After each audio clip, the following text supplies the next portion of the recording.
we are in a dominative paradigm. We're in an education system that has outcomes.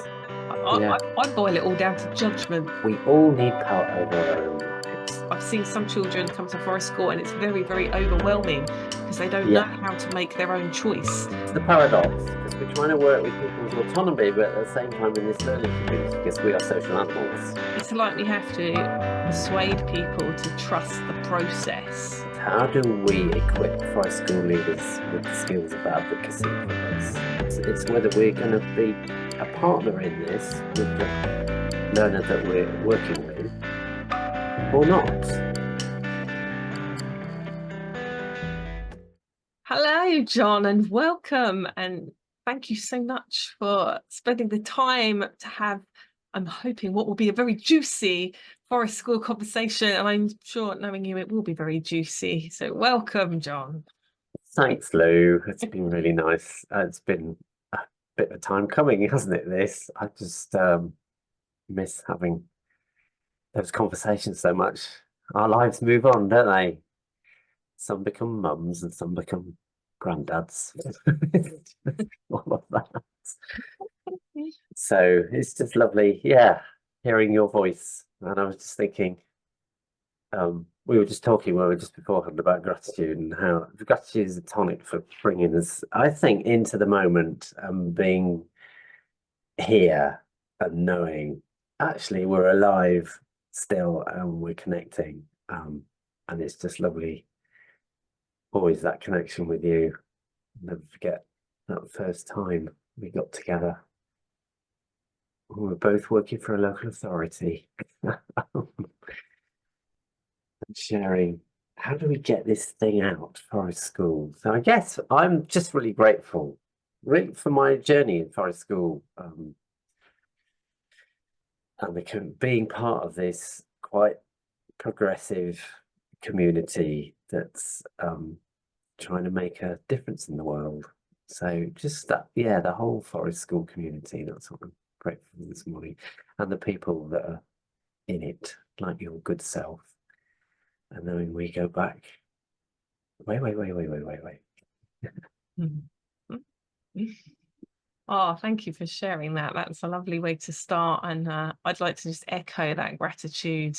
Like, yeah, I feel such a privilege to be able to do the work that we've both been involved with for a long time and meeting all those amazing people. And it always makes me smile to think that there's all these groovy Forest School people out there doing cool and groovy things out in the woods with children or even with adults as well. And yeah, it's a comforting thought, I think, in what can sometimes be a very mad Oh world. God. Yeah, definitely. Um, Bonkers. Now, I thought we'd just start with if you are happy to give a little sort of introduction about yourself. I'm sure many of our viewers will have known you and maybe met you and perhaps have maybe even read your book as What's the well. plug? But for the benefit of anyone who hasn't come across you before, would you mind just sharing how you've come to Forest School? Right. It's through my mum, I guess. I mean, it all goes back for me. It goes back to mum. Obviously, mum gave birth to me, but mum was always passionate about the natural world. And this spring, because she died last year, last January, it's been particularly special just seeing the celandine. I always think of mum. That was the first flower she really introduced me to when I was probably about 4. And she dug it up and showed me you can't eat the petals, you shouldn't eat the petals, and you shouldn't eat eat the leaves, but the roots, they're just something very tonicky about the roots. I mean, that was her term, very tonicky about the roots. So that was that, and being in the Bluebell Woods at Children's, that was the start of my journey that sort of, I think, mapped out this really funny route, because I did maths and further maths at A level, but I always came back to this. Ended up getting involved with ecology and working for the Nature Conservancy Council and wildlife trusts and conservation, and then just fell into education And that ended up being in Worcestershire at the time when it was just still timing. Worcestershire being one of the first local authorities to take on board the Forest School, when we had children's centres and early years, which is where it all spawned. And they decided to pour money because the Director of Education and Bishopswood, which was the centre, decided, yeah, let's just go for this. And that's, as I said, how we met when we were working for Norfolk. Through that local authority contact. So but it's always been there. I mean, Forest School often will say, well, it's nothing really new. We've always had this deep nature connection, this need to create these learning communities where there's an egalitarian feel for it all, and working with our passions. And the rest is history, just being in the local authority at the right time that I think organised the first national gathering of Forest School leaders at the centre, when we started just playing with what is this thing that's come over from Denmark? How do we articulate it? I'll never forget that first meeting when we came up with the sort of ethos, not the principles, but the ethos at that time. Then it grew from there. So having been delivering programs with all ages, but particularly adolescents, that's one of my main jobs at the centre, was working with the alternative curriculum in a Forest School way for many, many years, and seeing the value of that type of education versus the very quite strict type national curriculum, outcome-based. Whereas if you take it process-based, the outcomes will be reached, and that was just my big realization. Oh, Forest School actually really does have something here that can contribute to the outcomes, but coming from a completely different place, from actually where the learner really is, and trying to create a community where they feel they have a stake. And the nature connection piece, which is so important because we are nature, and it's just bonkers that we're inside four walls. We're not designed for it at all. Yeah, and it all flowed from that. Got into the training, as well as running programs, writing the book, and now working still a bit with schools. I work with a little bit of Woodland, right in the heart of Worcester City, and we do stuff with schools and children in the week, but also with adults and adult mental health recovery programs. And I'm doing a lot with the health service now. Basically, the same principles. Trying to work with nurses, doctors, psychologists, counsellors, which has been, I have to pinch myself thinking, how on earth have I ended up here? Because I've been working in education all my life. So, and just see the crossover, and it's so important. And the more agency people can have, the more they can improve their own health and well-being as well. So, that was a long answer to that question, wasn't it? But really interesting one. Yeah. And yeah, just picking up on I've always felt that Forest School has this therapeutic dimension. It's really transformative. So hearing that you're now working with professionals working with mental health and things, seems like a natural fitting there for Forest School, because I'm sure you've seen that, particularly working with the teenagers, how it can transform their definitely life chances. I'm working with their mental health and CAMS, and that's when I really cemented this relationship with Marina Robb, who many people will know too. And we decided to write the book together to try and sort of just get that whole holistic thing. And people often look at the book and think, God, there's a lot in this, isn't there? And there is. As a Forest School leader, there's lots to take on. So we now both, have ended up running training for the health service. So and it all links into school, because they're also working with schools and education, and it just all, the more we can get that wholesome connective thing in where it's not education and health service, it's this. Better as far as I'm concerned. Yeah. So something else you kind of reflected a little bit on there was about how that process within Forest School, you know, is holistic, but it's also about those individuals rather than being focused on any particular fixed outcomes. Yeah. And at Forest School, I guess we talk about things being learner-led, learner-centered, that people are able to self-direct their learning. But it's a very sort of ephemeral description, that, and I find sometimes working with Forest School trainees, sometimes it can be a very difficult thing to explain as well until you see it and experience it. And I know before the call we had a little chat about what you would like to talk about, and we've come up with this possible topic around, you know, how do we co-create learner-led communities at Forest School? So I'm going to throw you into the deep end there and kind of, what are your thoughts, Jon? How do we do that as practitioners? And that is the nugget, isn't it? And it's the paradox, because we're trying to work with people's autonomy, but at the same time in this learning community, because we are social animals. We're mammals that need other human mammals as well as other non-human mammals and plants and all the rest of it.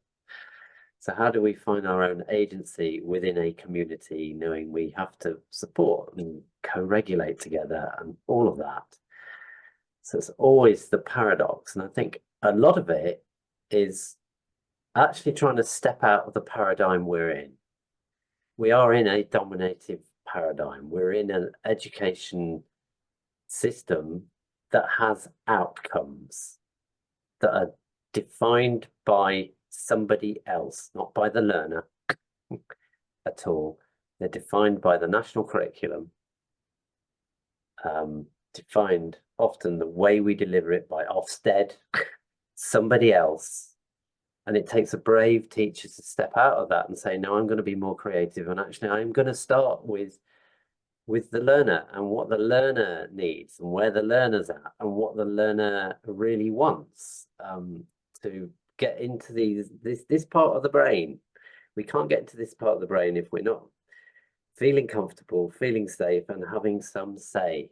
Because one of our most powerful needs is the need for power, which, if you've seen any of the other webinars I've done, I often use the 5 fingers to represent what William Glasser said about needs. But one of the big needs is the pointy finger. I need power over my own life. We all need power over our own lives.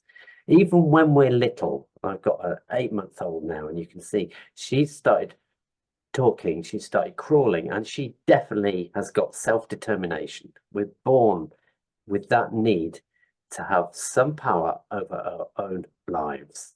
Even though at that age we can't regulate so well, we need our caregivers and everybody else to help us. We can't self-regulate until we get to, what, 3, 4, 5, which is why we have caregivers more so than any other mammal, apart from possibly, I've just come back from Africa, elephants, and elephants, they take 2 years before the babies, but they've got multiple mothers, which is incredible, all nurturing it, and then I can contribute to society. But we have it as humans, particularly once language starts coming online. We want some power. So how do we enable that in a system that doesn't actually give power? Having worked with schools for years and years and years, and looked at school councils and all the rest of it, often it's tokenism. They don't really have any say in the curriculum. And I think that affects our mental health big time. So how do we do that in Forest School when that's such a key core part of the ethos? And I think it's the same in the health service. Patients don't have doctors that are up here, and they're the ones that have all the power. But we're realizing now we're actually the masters of our body. We know what's going on here. Can we just have a bit more say in that? So it's sort of shifting from that command language almost that says you are going to learn these phonics right now. This is how you're going to do it. To, well, I wonder how you can, when you make that sound, what's that sound mean to you? So it's a subtle, but it's a big shift. So the languaging of that, I think, is a big part of it, as well as the way we actually genuinely try and get consent within the group so we can all agree how we're going to be together, how we're going to work together, and that and how we can respect each other's boundaries. And that's where the consent thing comes in, saying, no, that I'm not going to do that, and that's feeling threatening. Oh, well, yeah, I can engage with that. And that's partly I can engage with that with you in partnership because you've been invitational rather than dictating that I have to do that. So I think that's when we get into the subtlety of language, both our body language, but as well as the words that come out. So it's a simple, so one of the people I've been following a lot more recently is Naomi Fisher. Some Forest School leaders may know about Naomi. She's a clinical psychologist. She's quite a big cheese in the self-directed learning movement, particularly when it comes to looking at working with neurodiversity. But I think what she has to say makes a lot of sense to me for all learners, not just autistic people, but all learners, particularly learners who none of us really like being told what to do. So there's this term, which I hate the term PDA, pathological demand avoidance. It's more demand avoidance, but it's not pathological because we all actually do not like being bossed about. I don't know whether you're the same, Lou, but I really don't like being bossed about at all. I need to have my own agency over this within the community and being able to negotiate my way through that. But I know what I need, and I need to be able to articulate that. So I think from a facilitator's point of view, it's using what in the jargon, declarative language. And it's what we are constantly as trainers banging on about, which is often observational language. Oh, you noticed everybody's getting ready to go. They're all just putting the coats on rather than put your coat on now. It's just, and it's a shift, a subtle shift, but it's an invitation. It's not actually saying you will do this now. And it's that subtle shift that really, I think, helps with self-directed learning. And it's whether we're going to be a partner in this with the learner that we're working with or not. Or are we going to be more demanding? So that's sort of the start of that. I just wonder what you feel about that. And the whole declarative language, which is the observational language as opposed to imperative language, it's imperative you do this now. And that's those are the technical terms in psychological terms that are used. I've never heard people at teacher training ever talking about that. And yet it's what we talk about in Forest School, but not so much in those terms. And I think we have to try and embrace those terms that are being used. And really, really drilling down into that, the way we speak, both with our bodies, but also with our words. Yeah. Yeah, wow. That's there's a lot to process. I know, sorry, I just went off on one there. But all great stuff. Yeah, it's making me just think about play actually, and how in the importance of choice, about people having autonomy. It's just really echoed in my mind there what you're saying about just how essential play, as in true play, something freely chosen, personally directed and intrinsically motivated, and how actually the act of play helps people find that sense of power over themselves and give them that sense of control because they are able to freely choose and personally direct and intrinsically motivate. Yeah. So yeah, play has a huge part. That's another one of our needs, isn't it? Play, massive part in all this. And it's interesting when you see conflict in play, in particular, and you just think about the language and you observe just the language that children use. Sometimes it gets misinterpreted as that imperative language, thou shalt do that this now, and then no, I'm not going to do this now, I'm going to do this now. And you see that particularly over den wars, sometimes stick play, all the rest of it.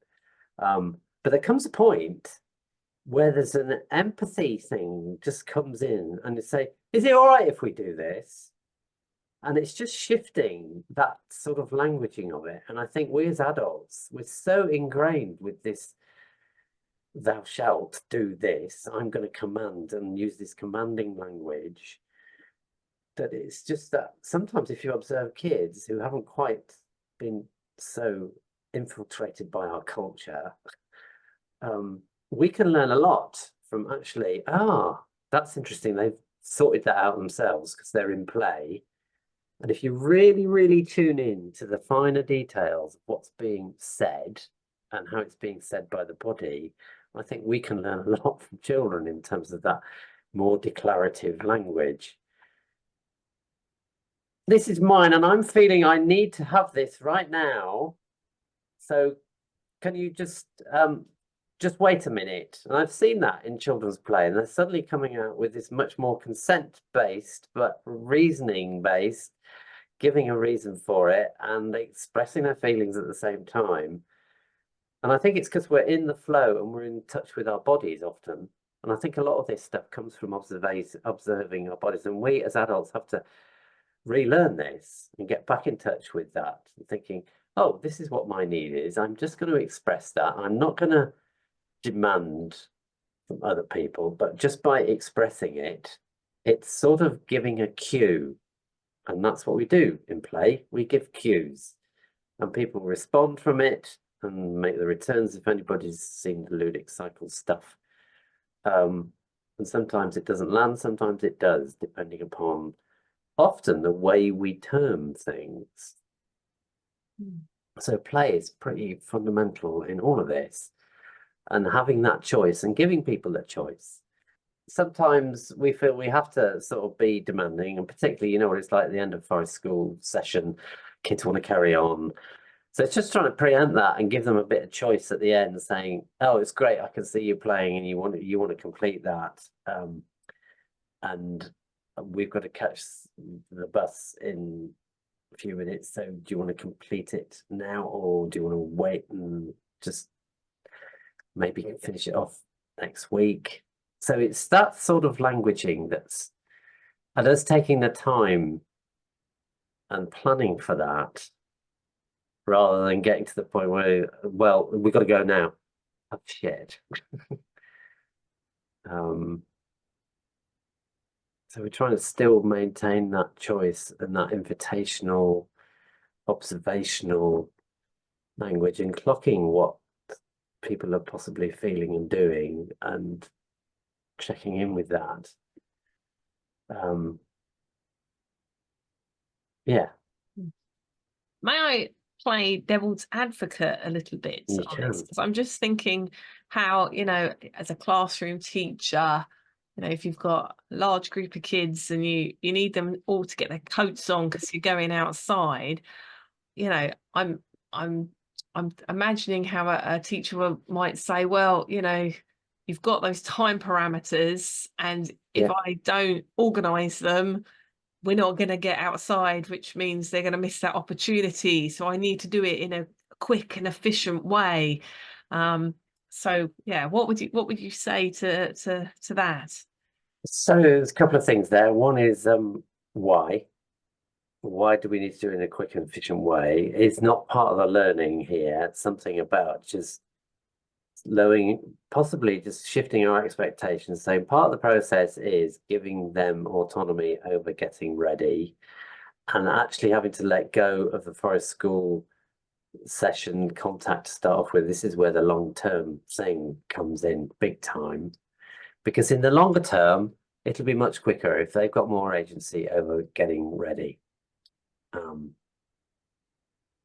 Because if you do that, particularly if you've got, and I think that there's more and more of this sort of sensory processing stuff with putting clothes on and off, for example, where it can be really tough for some of them, some of the kids. And you've got somebody coming in and actually flipping me into fight or flight, or possibly going into that highly activated and then down into freeze because I can't do anything about this. And then it's really hard and you miss a lot there.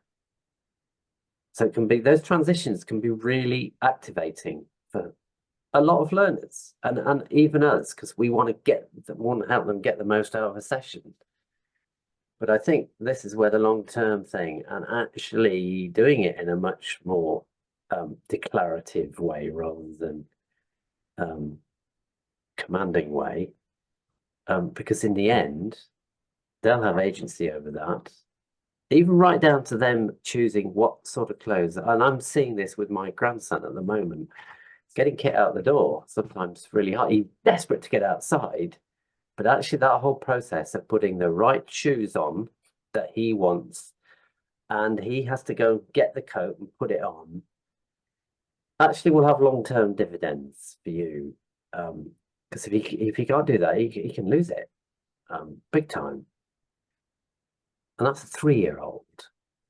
And he's not, this isn't terrible twos or anything like that. He's pretty good most of the time. But just that getting out the door can be hard for him. So I think we have to put ourselves in the shoes of somebody else. If you've got somebody commanding you, get your shoes and stop and get your boots and get your wellies and get everything on right now. It's worth just putting yourself in the shoes of them. If somebody's bossing you around and saying you've got to do this right now, it can be really, really agitating, upsetting, and just dysregulating for people. So I think that's where we as leaders have to put ourselves in their boots and finding out what their needs are in that particular occasion and seeing the whole experience as valuable. Yeah. And I think that's a problem in a lot of schools. We've got all these topics we've got to get through. We've just got a lesson to do this and a lesson to do that. And it's not good learning. We know it's not, because are they really getting up into here? Probably the highly motivated, highly articulate ones who've not gone through shit at home, all the rest of it, might just be able to hang on in there. But we're not designed for factories. We aren't, and we're not cogs.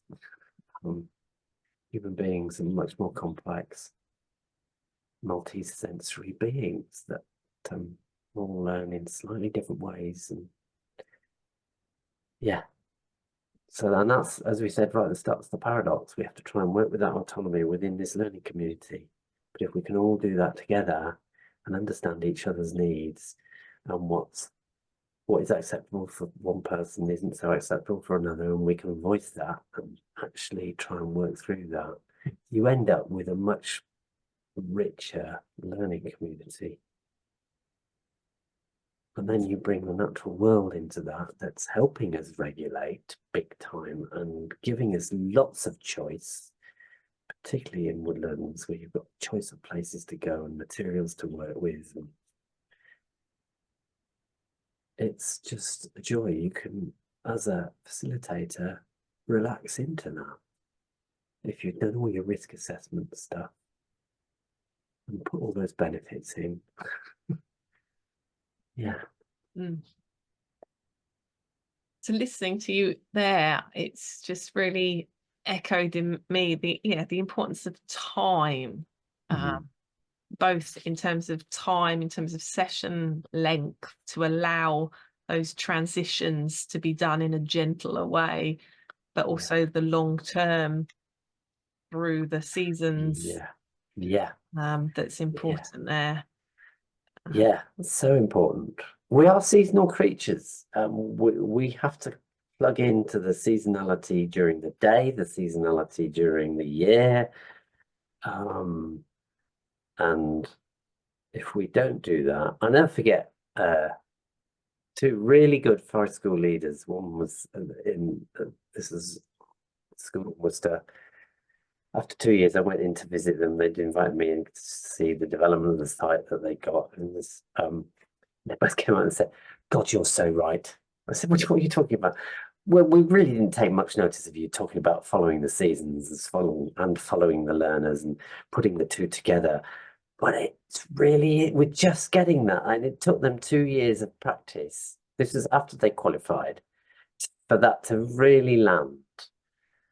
Because we live in a paradigm that's different. So just coming out of that and trying to shift into that, it's hard, I think. So it is, yeah, it's following and being alongside for me. It's both the following and being alongside are key things. And yeah, I'm trying to chuck time out the window. Mm. Yeah. And yeah, I mean, speaking to practitioners, particularly if they're based in schools, time can be a very Really hard. limited resource, if you like. It can be Yeah. barriers trying And to scrape together enough time to do Forest School. definitely. And I think that's where we in the training are probably missing out on a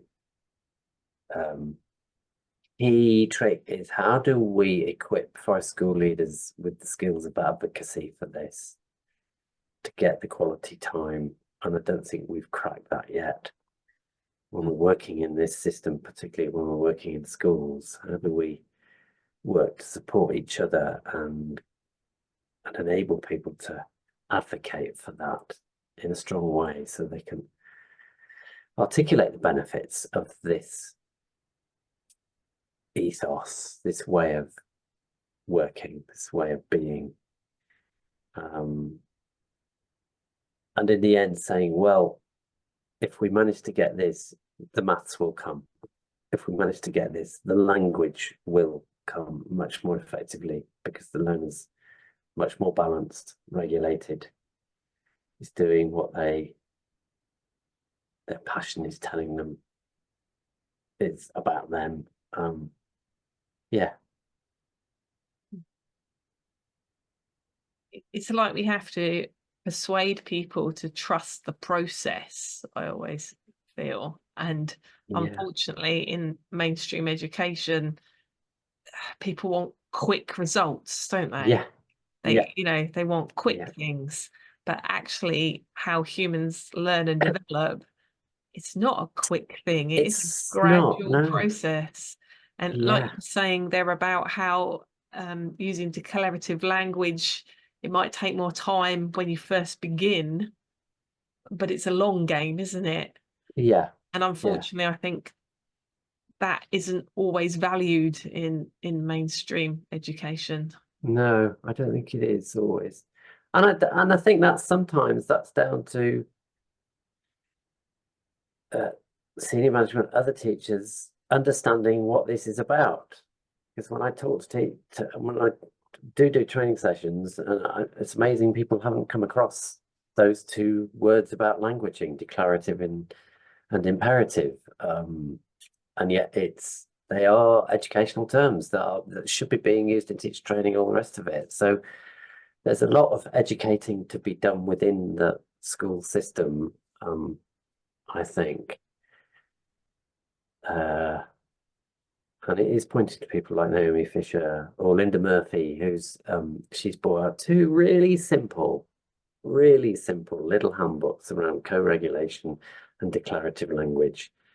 And I'd recommend everybody just get hold of those. They're tiny books, but with lots of examples. When you see the examples, you think, actually, it's not a big shift from saying it this way to saying it this way. From being this way to being that way. In many ways, when you sit down on paper, you say, well, that's just common sense. But it's a paradigm shift. That's what we're talking about. When you actually see it written down, you think, well, actually, yeah, I could really phrase it better, more invitational, because I know what it's like when I'm on the end of being, when of somebody demanding I do something. right now. Mm. It's hard. Mm. Yeah. And I wonder also on that whether there is a bit of a sort of a vicious cycle, because schools can be very stressful places. It could be a lot of pressure on the teachers, Yeah. on the practitioners, and if they're feeling stressed, you're going to kind of go to your default patterns of Yeah. language and behavior, and you know, that sort of, I guess, that stress kind of ripples out, which, where you're talking about co-regulation, I guess maybe also reflecting on our own state, so that we're then able to make the choice of Yeah. language to use, is kind of where it all starts, which can be a tricky thing to do if you're in a really stressful work situation. It can be. So just get outside for a few minutes and take a few deep breaths. I mean, well, you'll know this. Lots of teachers come to us and say the best days of the week that really give me fuel for the rest of the week is when I'm doing Forest School, when I can be outside and I can suddenly de-stress, and I'm not defaulting to this mode. So, and it's just trying to persuade people, actually, you're going to be less stressed if you go outside, and you're going to be able to actually embrace this a lot more. And all that attention restoration research that's been done over the last 10 years is showing it, that actually, if we're going to get attention and restoration of attention and be able to use that more invitational, gentle, invitational language, that where I'm definitely going to be attentive to this, either outside or inside, is that time outside actually helps with that inside.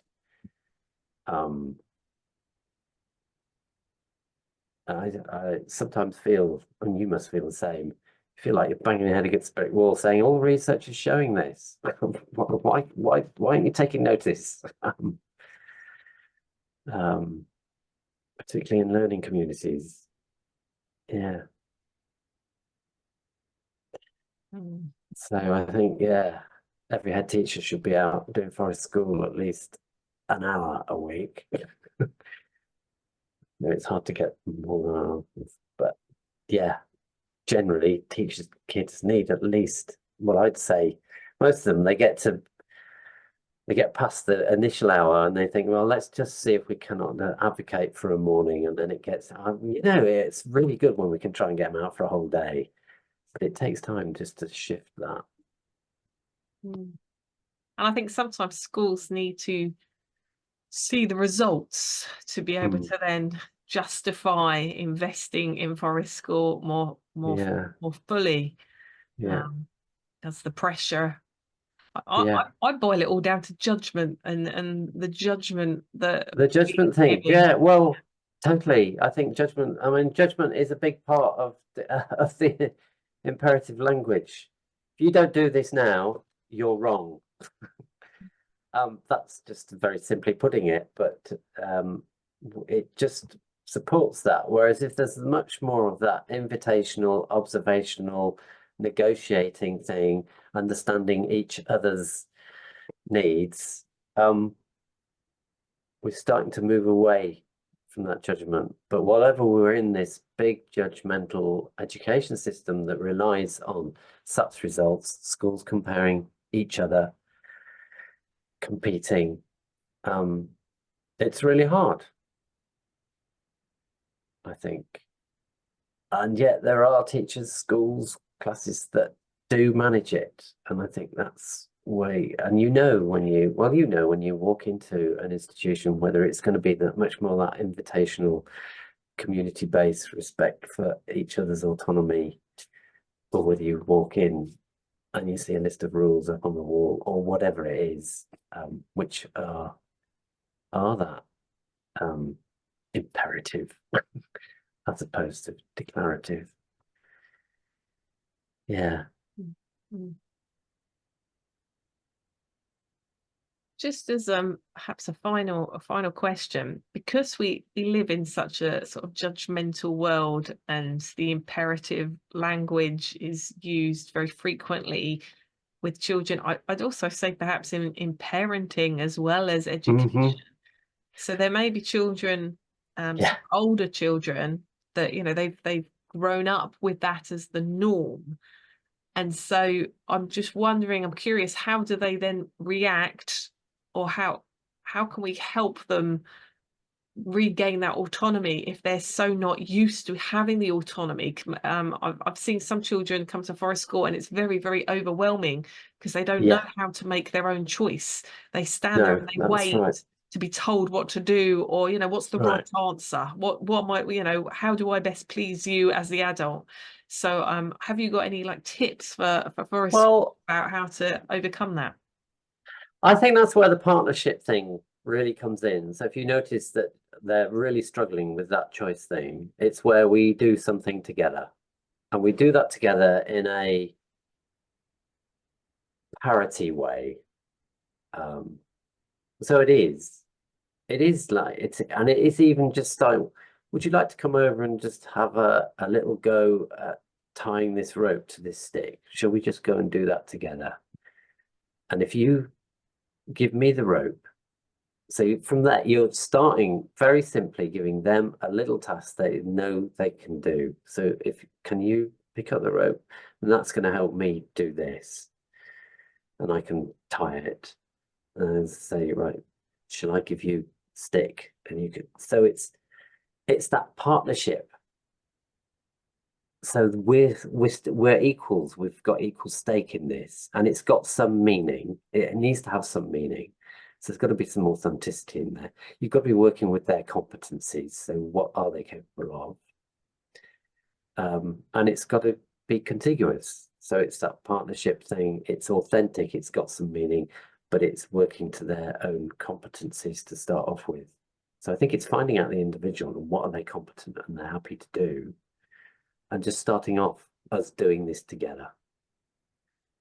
And then you can start bringing in some very clear choices saying, well, we could do this or we could do this, but being very specific in the language before they can then get to the point where actually we've got all this going on. Remember last week you said you wanted to do this. What do people want to do now? Oh, actually, I want to do this week. But it takes a bit of time to get there because they've been in that, as you say, that sort of imperative culture where you're going to do this or you're going to get punished often, or you're going to do this and I'm going to give you some reward.